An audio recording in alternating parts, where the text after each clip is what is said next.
नमस्कार दोस्तों, आप सभी का स्वागत है मेरे YouTube चैनल में। आज मैं आप लोगों को देवउठनी एकादशी की कथा सुनाऊंगी।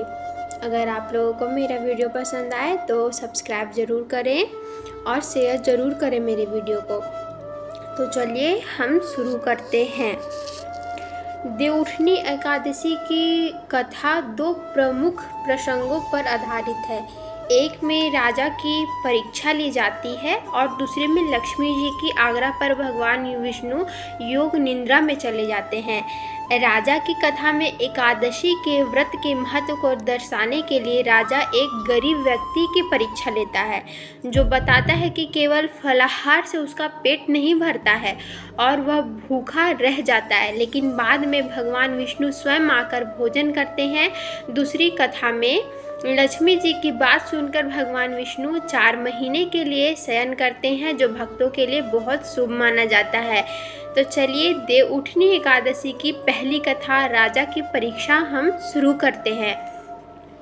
एक राजा के राज्य में सभी लोग एकादशी का व्रत रखते थे और उस दिन किसी को भी अन्न नहीं दिया जाता था। एक दिन एक गरीब व्यक्ति नौकरी मांगने राजा के पास आया। राजा ने उसे नौकरी तो दी, लेकिन शर्त रखी कि एकादशी के दिन उसे अन्न नहीं मिलेगा।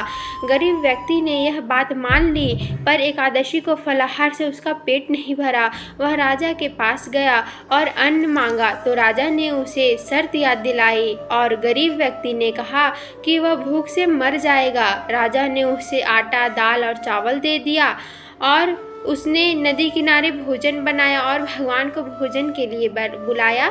भगवान विष्णु स्वयं भोजन करने आ गए और फिर चले गए। ये कथा यहीं समाप्त होती है।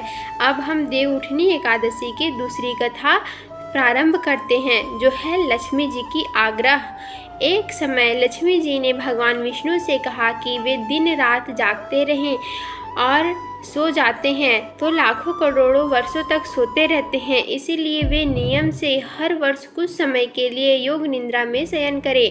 भगवान विष्णु ने लक्ष्मी जी की बात मान ली और कहा कि यह उनके भक्तों के लिए बहुत मंगलकारी होगा। इस प्रकार भगवान विष्णु वर्षा ऋतु के 4 महीनों के लिए योग निद्रा में चले जाते हैं।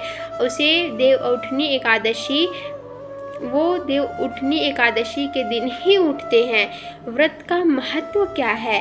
इस कथा के अनुसार देवउठनी एकादशी के दिन व्रत और पूजा करने वाले भक्तों के घर में भगवान विष्णु और लक्ष्मी जी निवास करते हैं।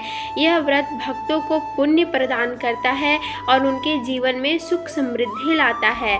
बोलिए विष्णु भगवान की जय। अगर आप सभी को मेरी वीडियो पसंद आई हो तो मेरे वीडियो को सब्सक्राइब और शेयर अवश्य करें। धन्यवाद।